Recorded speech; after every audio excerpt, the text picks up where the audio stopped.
So we are in business. We are here for our live Q&A webcast with Powell artist Christina Smith, Principal Flutist of the Atlanta Symphony Orchestra. So excited to have this happening today. We'll give everybody a few minutes to join us and log on to their Facebooks and, you know, wrap up those emails or lunches that they're doing. But how are you today, Christina? I'm great. We don't have a hurricane here, so it's nice and sunny. And yes. Oh my gosh. It's a beautiful day. Yeah, we're sending all of our thoughts, safe thoughts to everybody down on, you know, the coast there in Louisiana and Texas, and stay safe and evacuate. And yeah, scary situation, but I'm glad that at least in the Atlanta area, you guys have some nice sunshine. So for sure. Good. So for those of us just joining us today, my name is Kristyn Moore. I'm the direct sales specialist here at Powell Flutes, and we're joined by the wonderful Christina Smith, Powell artist and principal flutist of the Atlanta Symphony Orchestra. We're going to talk today about her gorgeous collection of Powell flutes, ranging in materials from sterling silver to platinum to white gold. And I'm so excited. Your instruments are just absolutely stunning and very unique and special. So I'm excited for our audience to kind of hear the stories behind them and, you know, how you approach them and how they're each different and maybe also similar as well. Yeah, I own 3 vintage Powells, and they are all very different. And the first one I ever bought was one. Actually, the first one I ever bought was made in 1952. It's a silver Powell that one of my dearest, oldest students has. And but I bought very shortly after that, about 28 years ago. This is Powell serial number 329, and it's made out of solid silver, B-foot, open hole. And I played this for actually most of my career in the orchestra. And it's an absolutely beautiful flute, very versatile, really just kind of can do anything you want it to do. And then about 12 or 13 years ago, I had the opportunity to buy a really interesting instrument. And this is one of 6 platinum Powells that were handmade by Vern Powell. And I believe this is the second of the 6. And it's interesting, this one is number 327. So this is only 2 serial numbers away from the silver one that I have. Both of them were completed in May of 1938. They were probably both on the finishing bench together. And now they're reunited at last. And I keep wanting to send a shout out to whoever has Powell number 328 so I can get the one in the middle. Absolutely. But this is a really interesting instrument. Probably the most remarkable thing about it that is unique is that it has a one-piece body. If you can see there is no foot joint. It's all one tube. So it has a really long case. So, you know, people are always like, oh, what instrument is that? I'm like, it's a flute. And they're like, oh, it looks like a pool cue or something like that. You know, it's like, it's a little bit awkward to cart around. It doesn't fit in any flute bag or anything like that. But anyway, and I don't know this for a fact, but I think that when Mr. Powell made this flute, it was the second platinum one that he made. And I'm just wondering whether he felt like he wanted to experiment with having the tube be all one piece just so that it might vibrate together better.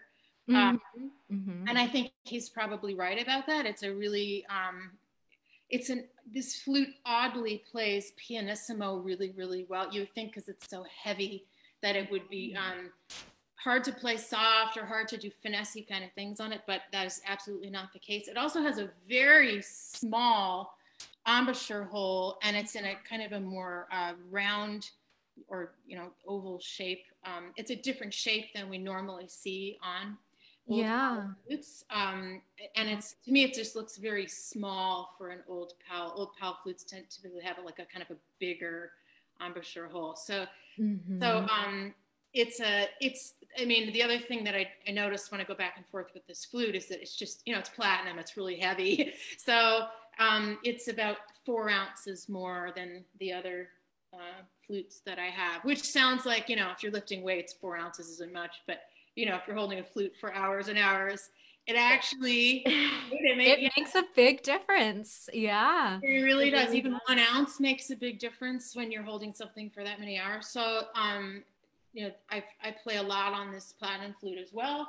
And then the other, the flute that has come into my hands just in the last several years is like, let me just mention the platinum flute belonged to Joseph Mariano as well. Oh, wow. Platinum one. So that's also kind of a yeah, longtime professor flute at Eastman and principal of Rochester. Yeah, exactly, and it was so known as one of the great pedagogy, one of the great teachers of the 20th century. He taught so many of the greats that are still active and playing today.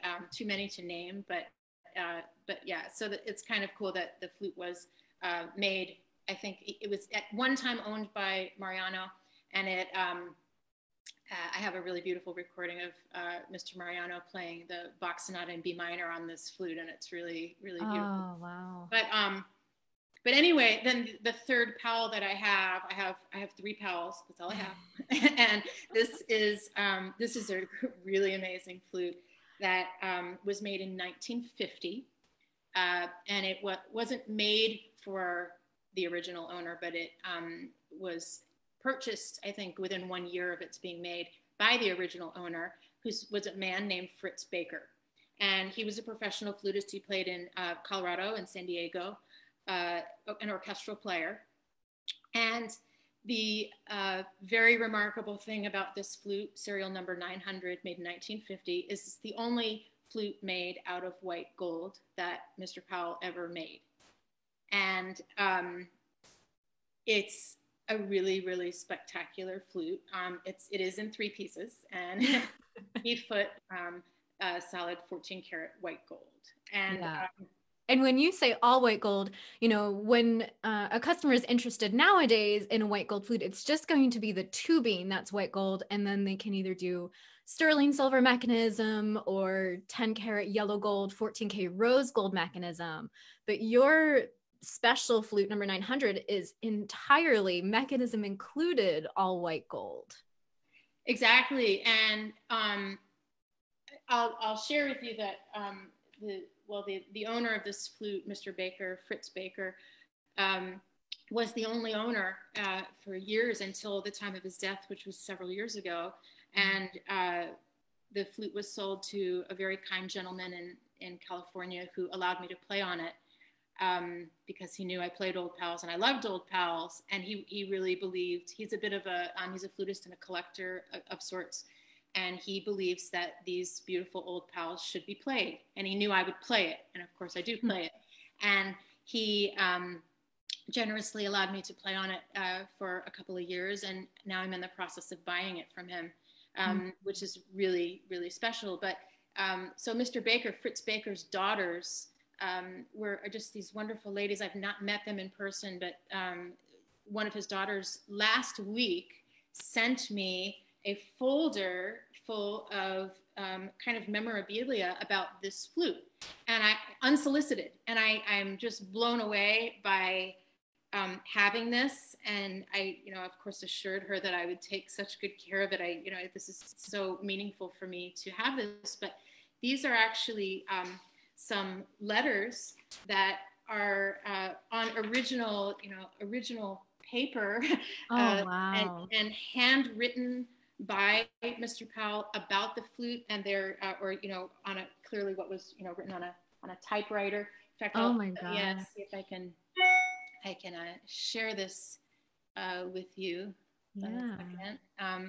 Maybe you can see. Are you able to see this?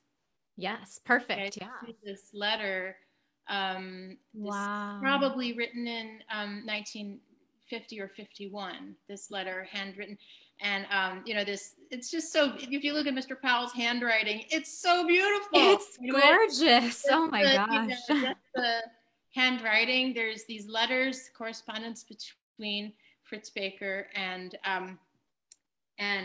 Vern Powell, and it's so great. And he says about this white gold flute, he says, the metal is incredibly tough to work. We had plenty of headaches, including darn near ruining every tool in the shop, but the results were terrific. It has everything a platinum flute has, including a tremendous timbre, but it is not as heavy. It has an elegant, warm appearance without the gaudiness of a yellow gold flute. Kind of interesting. Opinion. That's totally a matter of opinion, of course. Yeah, and he in another letter, he says, it has a ring and a brilliance I've never heard in any flute. And then, yeah, it's just, he also said, this is an interesting one. He said, I've never heard about the white gold flute. I've never heard of any other flute makers producing one, and it is certainly the only one we have made. After all the difficulties we had in fabricating the hard metal, we have no intention of attempting another one, in spite of the marvelous results when the flute was finished. And then he says, you know, like just to speak to what you said earlier, Kristyn, he says, if the occasion should arise, we might someday make a flute with a white gold tube and all silver mechanism, as it was the mechanism that presented the real problem where the hardness of the white gold showed up. So, you know, to your point, I think that's one of the really interesting things about this flute. It's white gold flutes, you know, you can get them, but you don't see them with a white gold mechanism and keys and all of that. Yeah, yeah, and that's just the material is just so dense, you know, the alloy that's making up those other 10 carats to bring it to 24, you know, the zinc, the nickel, you know, all of those other things are just making it so hard, so dense, and yeah, breaking machinery. So, you know, maybe someday as technology gets better, it's something we'll venture, you know, into way down the line. But, you know, now yours is the only one in existence that's all 14 karat white gold and truly very, very special. So, you know, for those of us who are just joining us, my name is Kristyn Moore from Powell Flutes, speaking here with Christina Smith, Principal Flutist of the Atlanta Symphony Orchestra and a Powell artist. And, you know, this beautiful collection that you have, it might be a good time right now if you're willing to play a little bit. And I think our audience is probably very curious to hear what these flutes sound like. I know that when I first met you, when I very first started with Powell a few years ago, you had played an incredible recital in Chicago, half of it on your platinum flute and half of it on your 14K white gold. And I think, you know, probably in the audience, we went into it like, I wonder if we'll notice a difference. And oh my gosh, it's a very startling difference. So, you know, we know that as good as the Zoom technology is, it might not totally come across, but I think it'll be a treat for our audience if you wouldn't mind, you know, kind of sharing those timbre differences. We'll see if we can pick out the differences and whatnot. I will. So what I'm going to do for you, and you can see if this is audible on the internet, but I'm going to 3 Daphneses and Chloes. The plural of Daphnes and Chloe. Daphneses and Chloe. Daphne. Daphne. Yeah. And so I'm going to play them on the 3 flutes and just see what you notice. You know, see if even on the internet you hear if there are differences between these flutes. So this is I'm going to start with the silver. This is Powell number 329, made in 1938.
Okay, so that's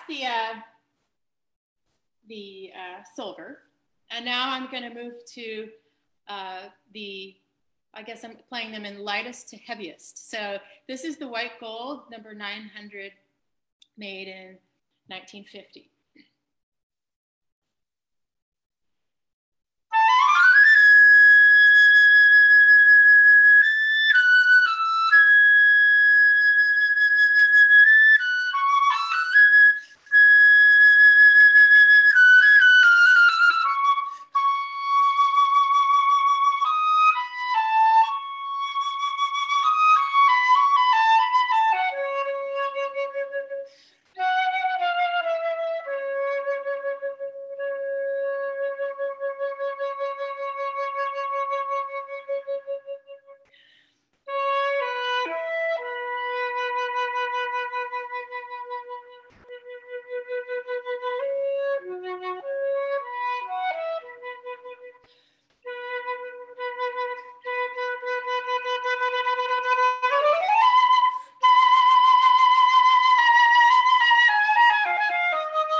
Wow.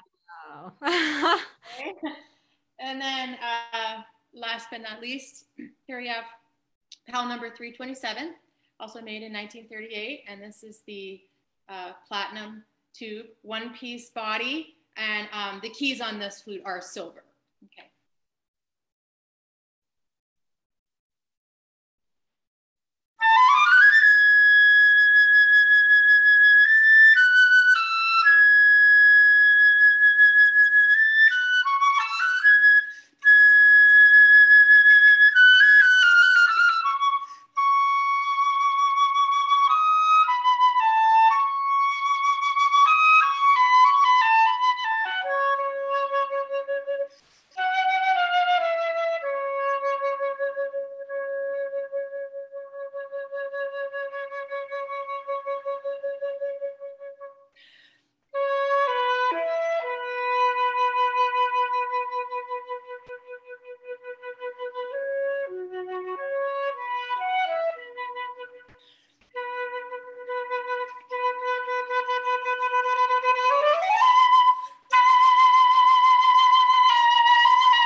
Oh, you're muted, Kristyn. Maybe.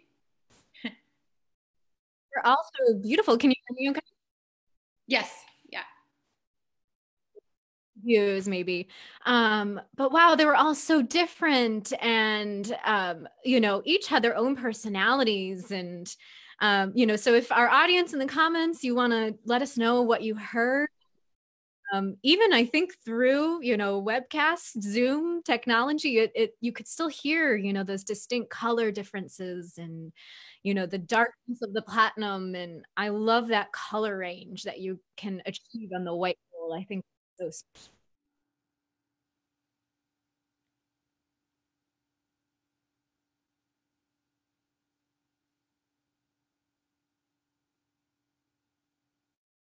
Principal.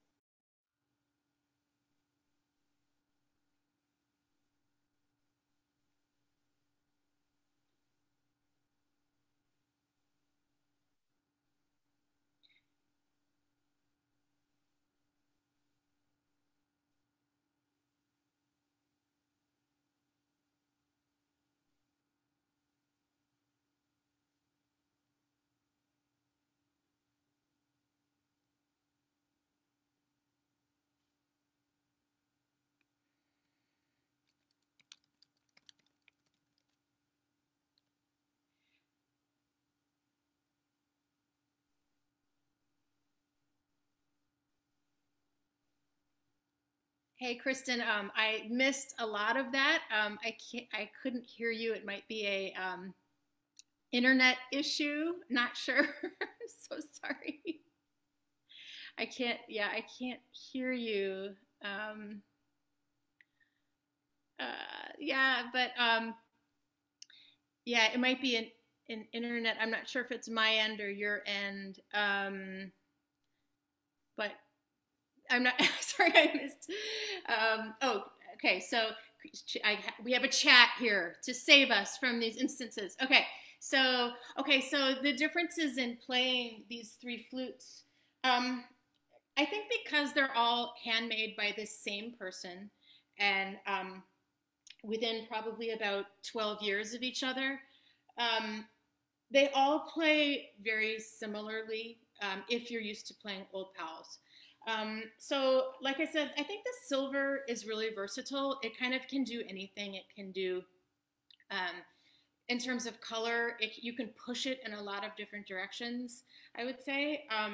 It's kind of just like your middle of the road great flute. And I'm so glad that I have it. And the white gold, I would say, is the one that probably has like what we refer to as colors in the sound. It's like the reason that people play gold, I think for a lot of people, is that it adds these colors to the sound that aren't like readily available maybe in the silver or platinum flute. And the white gold definitely has that for me. But the reason I don't play yellow gold myself is because I don't think I sound good on yellow gold. I mean, obviously, I'm going to play whatever flute I think I sound good on. And I've always found that yellow gold kind of makes me sound a little like too syrupy or something. And the white gold, for me, has the really nice aspects of yellow gold, those colors that people love in the gold flutes. But it also has kind of that more maybe darker sound that you can get with the silver, or pure sound you get with the silver. And then with the platinum is just so heavy. It's just a very, it just really, you pick it up and people go, oh my gosh, this is so heavy. And the keys are silver, so it's not even like as heavy as it could be. But the platinum is just a really, it's a very dark, what I would say is an orchestral flute. Like this is a flute that does great, like I would play it on like probably Mahler symphonies, it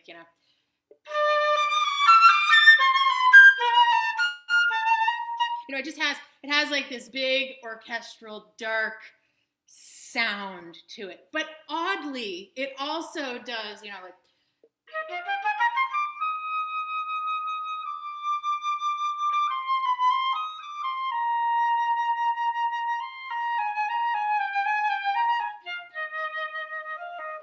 like it does that too. Like it does these really easy pianissimos. So, it's just great to have options, I guess, options for depending on what, what I have to play. Yeah, absolutely. Can you hear me? Now I can hear you. Yes. All right. We're gonna ditch the technology, the separate microphone, and no matter how many tests we do, there's always it's going to keep us on our toes. So I know, maybe less is more, right? Right, exactly. Yeah. Right. Well, thank you, for describing those differences. And I guess while cut out, I was saying that I, had the chance to try number 900 when the previous owner sent it to Powell Flutes, our 90th anniversary a few years ago. And I mean, I was amazed that like you really have to work that flute to get it to vibrate and really support, it's very, so I then can imagine that the platinum is even more so. It is, and yeah, people often say like, when you play the older Powells, they're harder to play and they're hard work. I don't notice that because I've played old Powells my entire career. Um, and I think I'm the kind of person, I'm probably wired to play these flutes because I'm the kind of person that much prefers the manual transmission than the automatic transmission. Like I like to be in Mm-hmm. control of what I'm doing, and that like when I'm like, I don't want the flute to do it for me. Like I want to do it. So I think that, Right. like Yep. I'm wired that way. Like I think that's why I don't feel like these are hard to play at all. Like, but I'm so used to them. Uh, but the new Powells and the new flutes in general are also they're both beautiful and have all the bells and whistles and all that. But every flute, it's like a relationship. Like you have to get to know Absolutely. it. You have to know what all of its hot buttons are, the things you Yeah. can do, the things you can't say to it, and then the things that are just wonderful and make you happy. So every flute is like that, no matter what it's made out of, no matter when it's made. I mean, I think that, Absolutely. right? Yeah. So it's like the I think the all of our hero players that are playing today, I mean, part of what makes them sound great is that they probably know their instruments so well. Right, right. Absolutely. It takes a long time to, when you change your instrument, even when you just change your head joint, to get used to it and like you said, yeah, find its quirks and, maybe you have to adjust things in yourself. And I think what's one of the coolest parts about when you really connect to an instrument is it makes you a better flutist. It really brings you to that next level. Whether it's because it's an instrument with an older scale and you really have to use your ears more, or mechanism, if it's just, the best technology and your fingers can fly now, it's that connection is so important and it takes time to develop. It really does. I totally agree. And that's as much what we are doing when we work, when we're practicing, when we're Yeah. honing our skills. As yeah, we're practicing scales, arpeggios, long tones, etudes, and all of that. But we're also, part of it is just getting to really know your instrument. Yeah, that's a really good point. That's a really good point.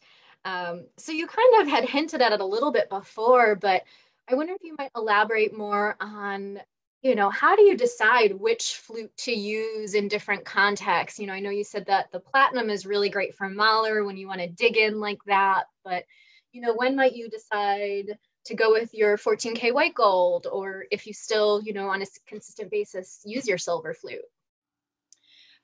My silver flute, I play probably the least right now, Hmm. but it used to be the only one I played. um, Yeah. it's the one I play the least. I play it like when I'm getting COAs on my other flutes, or I'll just pick it up and be like, oh, I forgot how great this flute is. Yeah. But in terms of, I would say like the last couple of years, I've primarily played the 900 white gold in the orchestra because I think it has a color or colors I that are not as accessible on my other flutes. And I notice on listening to playbacks of the orchestra or broadcasts and things like that, that it just has a little bit more dimension.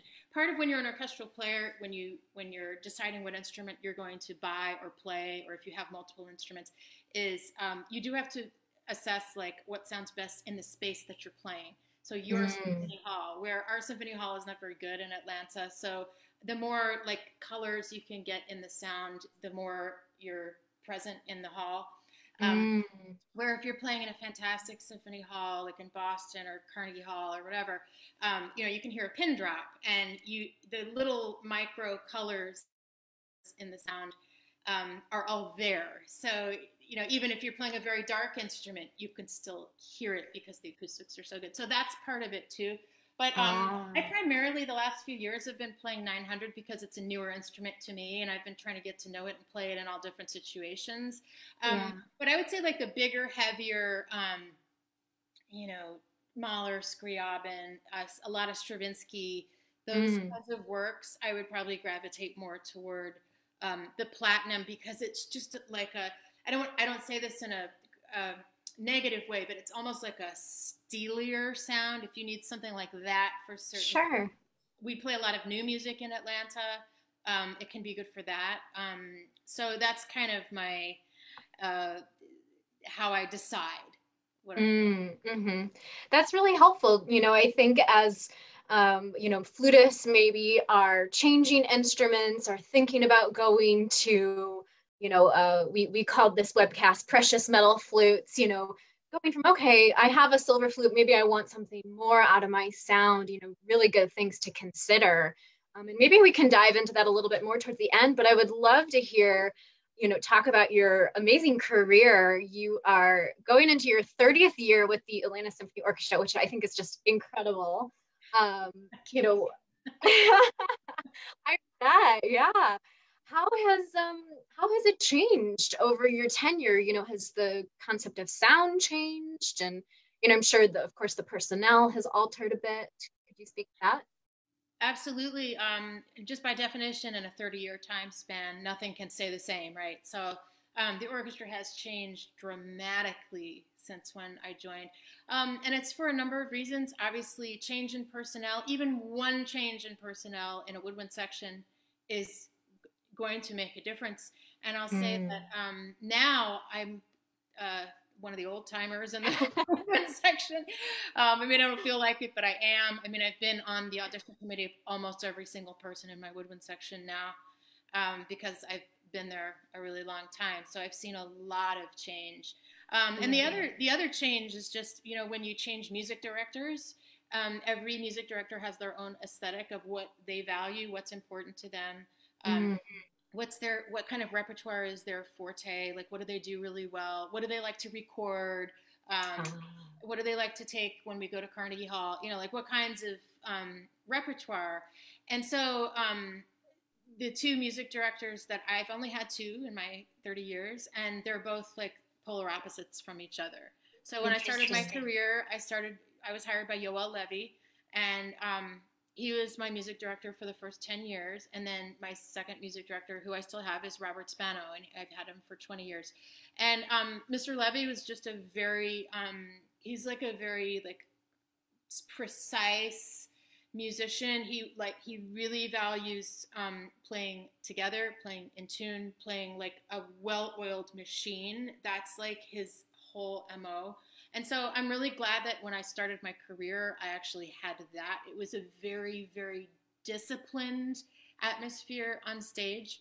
And I actually, as much as like there were times that I was like, oh my gosh, I can't work here anymore. But it was like, because he was very hard to work for in many ways. But at the same time, I have a lot of gratitude, because as a young player, having discipline when you first set foot in the orchestra, like I had 2 years of music conservatory, then I just turned 20 and I moved to Atlanta and started working. Oh my God. So it's like, I didn't have any professional experience or anything like that. I'm actually really grateful that the experience I had it started with like a more disciplined approach. And then Robert Spano, I love working for. He's just an absolute genius. Absolutely, like playing new music, I don't ever want to play with anybody except him. He's just amazing. He's a very collaborative boss, music director. Like he really encourages all the players to take risks. And if you do something on stage that's, outside the lines, he just kind of goes with you. He doesn't say like my way or the highway. He's not like that at all. And yeah, he's very, very collaborative, very much trusts the musicians in front of him. And that was a real change, gear shift for me. So that has really changed the sound of the orchestra itself. I would say like when I joined the orchestra, our woodwind section had a much like darker, cohesive sound. And now we have kind of a freer, perhaps more colorful sound. So, and I don't say that critiquing either side. I think there's value to both. Absolutely. Yeah, absolutely. So you kind of touched on a little bit, but oh my gosh, joining, as principal of an orchestra at 20 years old, fresh out of Curtis. And was that just like a total shock to the system? I mean, fortunately your conductor there, his approach kind of helped a little bit, but, you know, what kind of, like, looking back, is there anything you would have liked to have told your younger self, or maybe our aspiring audience members? Oh, there's lots of things I would have told my younger self. But I think, yeah, like when you're young, when you're that young, I think you don't know what you don't know. Like you don't, like, I think I joined the orchestra and I was like, oh, like this is fun. And I did have a lot of repertoire that I was playing for the first time, obviously, just because I was so young. But a lot of the repertoire I did know because I was one of those super geeky kids who, I would go into my bedroom and put on my CD of the Cleveland Orchestra with George Zell playing all the Beethoven symphonies, and I had all my first flute parts, and I would just play along. Like I could play many of them with my folder closed. Like I was just obsessive about playing in an orchestra. And so it didn't feel like so unfamiliar to me because I had a lot of, like, as a student, I had a lot of knowledge and experience. Of course, it's nothing like, deal out a new program every single week at the level that you're expected. But I think I thought, it's fun, and like almost like, when you go to a music festival, it's like, oh, this is fun. We're playing a new program every week. But then, the thing that doesn't register with you when you're young is like having to do that week after week, year after year, decade after decade, and keep that same focus and level and expectation of yourself that's what you don't realize when you're young. Yeah, that's a lot of discipline. A lot of discipline, and also having the kind of mind that when you come back to a piece like the Beethoven's Fifth for the 500th time you've played it, like, how am I going to make this, like, because, someone in the hall, it's their first time hearing it. Right. And like, how do you make it just so exquisitely beautiful? How do you do things differently or better than the last time you played it? I mean, it's always for me, that's what it's about. And that is what is really difficult about having a long-term orchestral career. That makes sense. Yeah. And I would imagine, keeping that in your mind of, I'm playing to a young starry-eyed 10-year-old, or, somebody that is just getting into their career. You're playing for them. And yeah, that helps keeps things fresh and keep you on your toes. Wow. Yeah. And that's, such a different perspective, because we all just, I think, often tend to think like you get the job and now you're good. And it's the big picture of it. Exactly. Like you're good when you get the job, but the long haul, you can't underestimate the toll that it takes. I mean, it's a very tough, it's a tough journey, I think. Yeah. But I think that, like my idols in orchestral playing, like they have kept that that feeling that, like, oh my gosh, the Schumann symphonies, oh, they're so gorgeous. Like 30 years later, I'm still like, every time I see a Schumann symphony, I'm just like, it's like the first time I've heard it or I've played it, because I just think they're so beautiful. And it's like keeping that love and that inspiration for the long haul, and also keeping your own ability and your own skills at a top level. It's, it's like being a professional athlete. Like, you have to just always keep working at it. Obviously, the older you get, the harder it is. Lots of pieces were easy when I was 20. They're a lot harder now, So, like, those are the things that I think of, like, about my experience. Wow. Well, I thank you so much for sharing that. And, for our audience who's watching and listening right now, if you have any questions for Christina, please feel free, type them in the comments. We'd love to address any of your questions that you might have. But, if we can dive back a little bit, you were at Curtis and you studied with, every flutist knows Julius Baker. What was that like? I mean, it's, you know, every flutist idol, I think, and who we look to for sound and ideas and musical concepts. Yeah, it was amazing to study with Julius Baker. So when I studied with Mr. Baker, he was an older man. He was long retired from the New York Philharmonic. In fact, I remember we celebrated his 75th birthday party while I was a student. So, Oh, he was yeah. already like kind of beyond performing, like in his retirement in a way. Mm-hmm. But he was still teaching full time at Curtis and Juilliard, and also he used to teach at Carnegie Mellon. For those who are old enough to remember that, he used to be on the faculty there. So he would take the train, between all the schools, and then go home to his place in Danbury, Connecticut. When I studied with him, he was incredible, and Mr. Baker was like the kind of teacher that is. He didn't ever really get really granular with me or with I think a lot of his students. He was just kind of like, he was very cut and dried. Like he was the kind of teacher that was like, well, you just need to practice more. And I'd be like, Mr. Baker, how do you make your vibrato so shimmery like that? And he'd be like, just vibrate. Like, you know what I mean? So in some ways, like, he wasn't the kind of teacher that would ever, like, fix up your problems. Like, if you have any fundamental problems, like, I think things came so naturally to him that he just, he didn't either think about it or he wasn't even aware of how great he was when he did it, But the thing about Mr. Baker that for me was the takeaway was that I could not go through one lesson if I played with a bad sound on one note, I had to go back to the beginning and start over again. He cared so much about the quality of the sound. And if you didn't like your sound on one note, then that's what you worked on.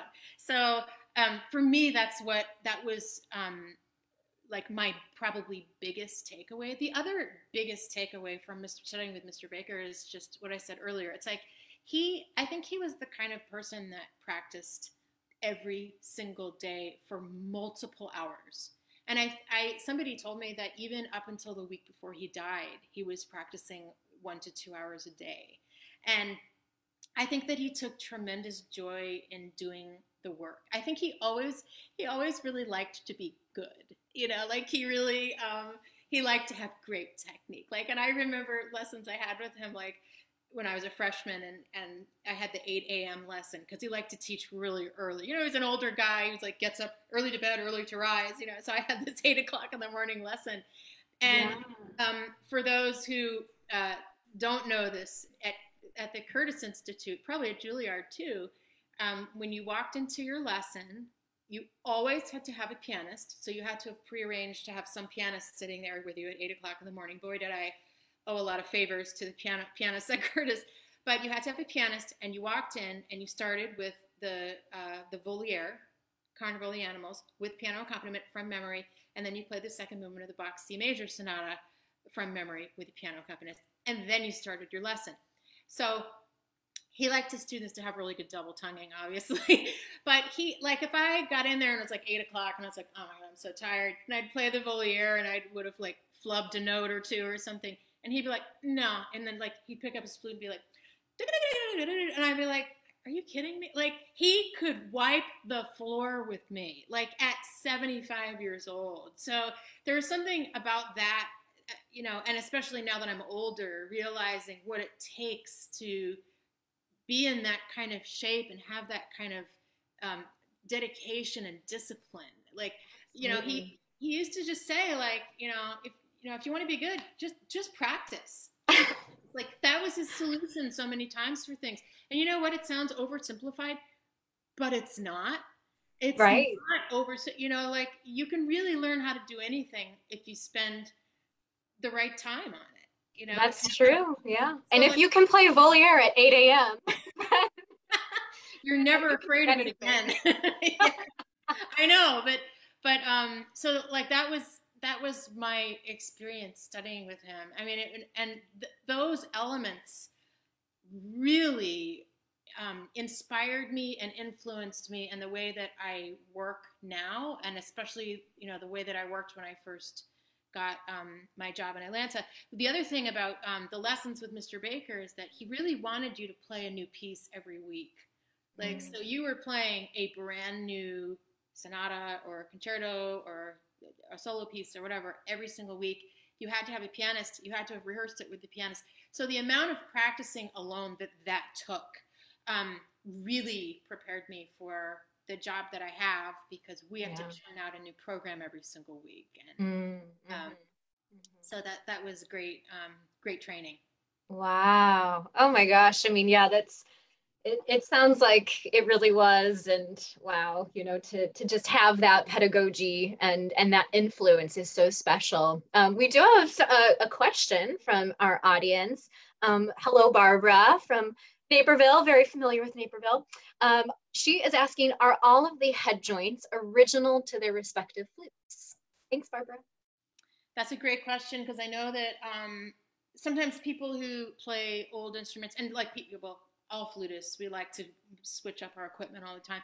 But I'm a bit of a purist. All three of these head joints are absolutely the original, and nothing has been done. Sometimes people take the old head joints and they'll put on a new lip plate, or they'll recut it or in some way to have a little bit more undercutting, so that it has like more response or whatever. But no, I have all three original heads, and nothing has been changed. I will say just one thing about two of the flutes that I have, not the white gold, but the silver and the platinum. I've had both of them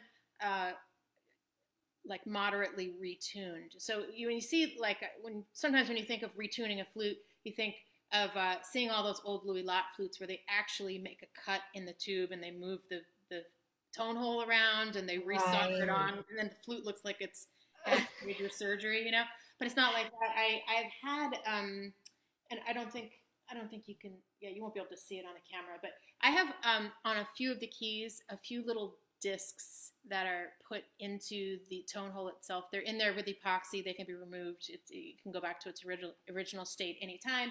But they're like a tiny little crescent in some of the keys. It's barely noticeable. In the thumb key, it's a little bit bigger of a crescent.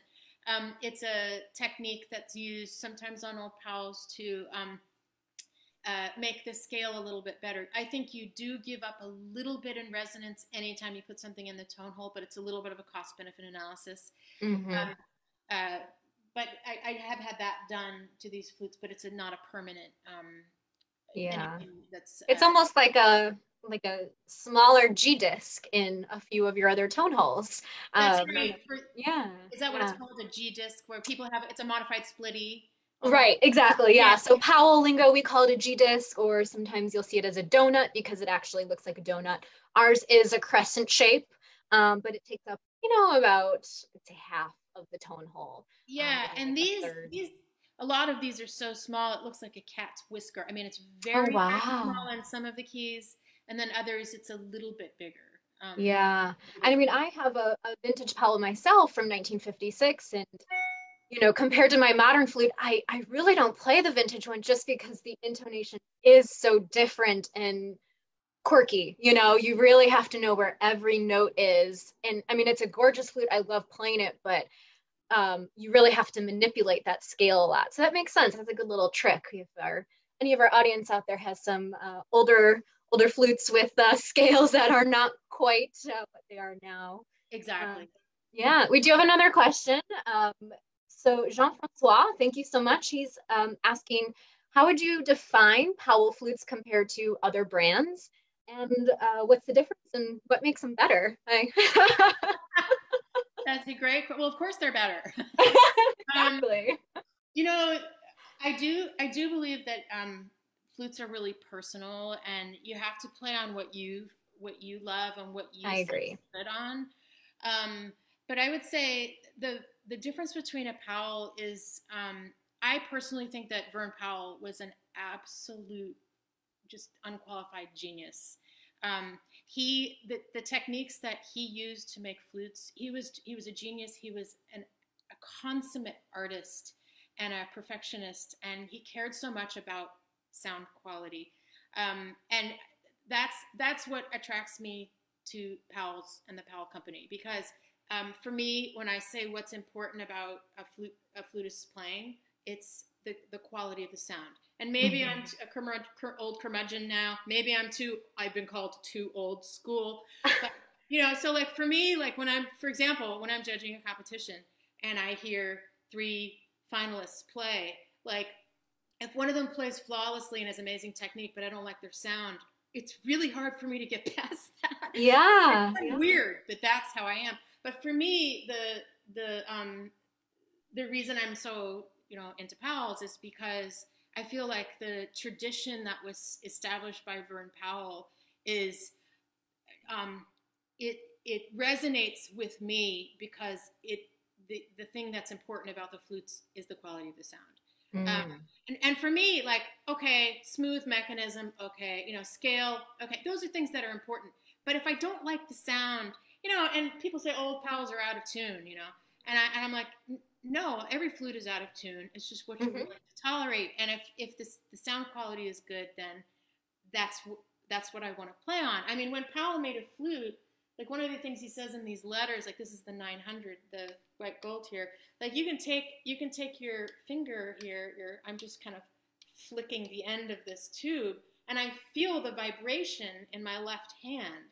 Like that was one of his big trademarks. All of my Powells do that, and that was really important to him. And of course, that makes a difference when you're blowing air through a tube. It has this vibrancy to it, and that is the tradition that is in the Powell Company, and that is why I play Powell's.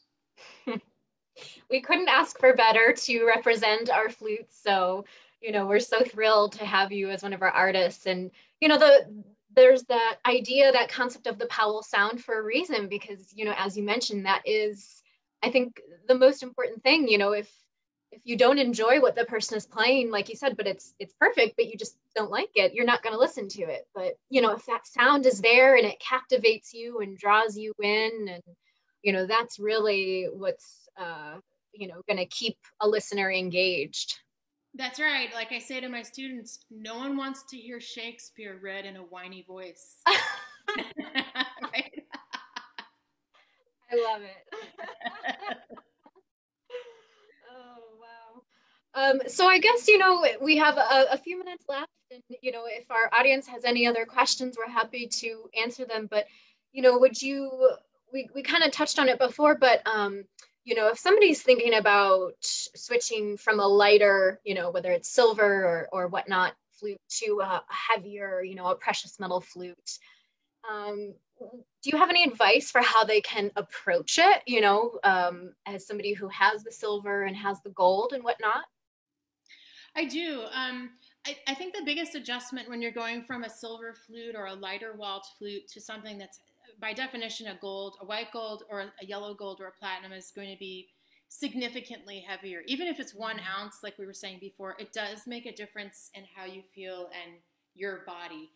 So I would say that it's really important to do a trial where you really play that flute for a good week, and you play like for a couple of hours every day, and to really feel how this feels. Go back and forth between your flute and the one that you're considering. And the other thing is, I think it's really important to connect with some people that really know you're playing, like your colleagues, your friends, whether it's your teacher or your classmates, or colleagues if you're a professional, and really do like a blind test and really play the flutes back to back, like of course in a COVID safe situation, but to play the flutes back to back and really get some feedback on how the sound is coming across and how you feel about it. Also, be sure that when you try everything that you play. Like if you're an orchestral player, like try like 10 excerpts that are lyrical, tonguing, loud, fast, slow, all of that. Yep.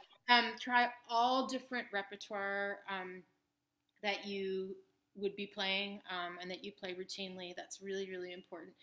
You can also, like, I think it's really important to record yourself. Like, I think that, like, most smartphones have a pretty good recording app. You could put it on the other side of the room. You can hear stuff. You can hear differences in sound, even on electronic devices. Absolutely.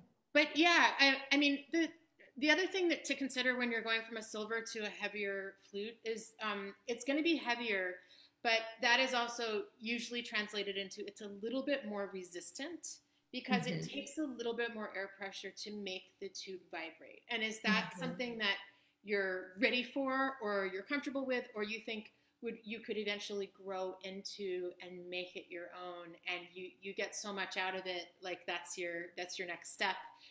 Those are all the things that I would be thinking about. Yeah, I think those are really good points and really smart. And you mentioned having that trusted network, friend, colleague, teacher, and it's a little tough right now, but kind of on our end, we're trying to help our flute customers with that. We're sending out professional quality microphones with our trial shipments so that we can, I can't see you in person, or your teacher can't see you in person, but with through a screen, through a nice microphone, it helps a little bit. Then, too, I, in my own experience from going from a lightweight silver to a gold flute, I found my gold flute, it lets me know when I'm not in shape. I think we all took some time off when the COVID really was setting in and everything was getting canceled. And I think, it was a healthy thing to step away from our instruments for a little bit, and coming back and it's like, okay, yep, not as in shape as I was. Thank you for letting me know. That's right. It takes more air, right? It does, yeah. But I found, for me at least, I was, when I have my gold flute, I'm able to, you put more air into it. And for me, I felt like I was able to get more resonance and a bigger sound. I didn't have to work so hard to cut through the orchestra. The flute kind of did a little bit of that for me, which is really nice. For sure. Yeah, wonderful. Well, I just want to, so I know that today's Thursday. Tomorrow, you're going to be doing another little chat online. So if our audience wants to hear from you, 8 p.m. Eastern, you're talking with fellow members of the symphony. Yeah, thanks for mentioning that. So there's a Facebook page for the Atlanta Symphony musicians, and the name of the page is ATL Symphony Musicians. And we have a live chat that's happening at 8 o'clock tomorrow, and it's the flute section of the Atlanta Symphony.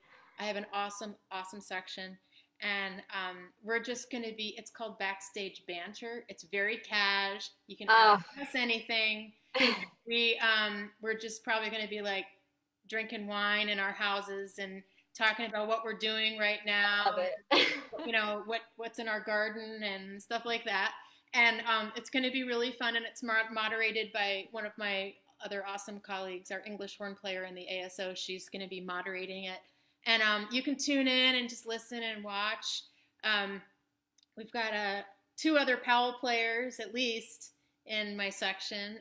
Yes. A couple of old Powells, actually, an 800 and something and a 900 and something.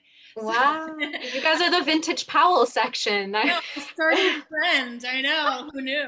Well, it's funny if so next month, as we of course have to plug our next Powell webcast. On September 24th is our next one, and it's going to be with the entire Cleveland Orchestra Flute section, who are all Powell players. So we love having those Powell families out there, and tomorrow night sounds like it'll be a blast. Bring a beverage and enjoy that. Definitely. Thanks for the plug. Yeah, and we just got one more question, and it's 3 o'clock, but if you wouldn't mind, I think this is such a wonderful question. It's coming from Laura. And Laura is asking, how have you juggled being a professional player with being a mother? It's very important for young people to know it's possible. I totally agree. Thanks, Laura. I don't know if I've juggled anything. It is the biggest job you'll ever have, that's for sure. And I think I underestimated how hard it was going to be. but I have two daughters, and they're currently in 9th and 11th grade, so they're somewhat, can fend for themselves a little bit more than when they were little. But when they were little, it was excruciating. I don't think I've ever been so tired in my life. But you start to get, once you have kids, it's like you don't know what you did with all your time before that. When you have little kids, like babies, toddlers, elementary school, but you start to just get good at fragmenting your day. Like, oh, someone's taking a nap, blah, blah, blah, and then like you just get good at just like shifting gears quickly. I think the hardest part in some ways was like when most people are like winding down for the day and you're like putting your feet up, maybe watching a TV show or whatever. I'm done. 8:00 at night, you have to be for me, like I had to be at my most alert and most like in the zone after like, being up with kids and school and stuff like that. So that part's really hard, but people do it. I did it. If I can do it, anybody can do it.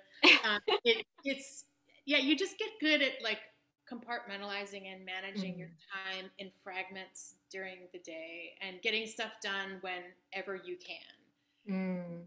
But it's the best journey ever is, having kids. It's like, I highly recommend it. You can do it. It's worth it. Wonderful. Well, thanks for that great question, Laura. And thanks for, sharing. I know it's a bit of a personal one, but I think it's, it's something that we probably don't talk about very much. And I think it's worth discussing. And, instead of being a taboo subject, we might as well address it and support each other through it. So very good. Well, Christina, thank you so much. To our audience out there, thank you for tuning in. Of course, this is part of our Buffet Crampon Together at Home webcast series. We have our next episode next Thursday, 2:00, with low brass specialist Declan Lynch. He'll be chatting with the Chicago Lyric, my hometown, Chicago Lyric trombone section, all about their corta instruments. So to our low brass friends or to our dealers out there, make sure to tune into that. But Christina, thank you. I always love the chance to chat with you and catch up. And, your instruments, they're beautiful. The way you play them is just incredible. It was so lovely to hear you and to chat. Thank you so much. It was an absolute honor and pleasure. All right. Well, thanks, everyone. Have a great rest of your day. Thanks, Christina. Thank you.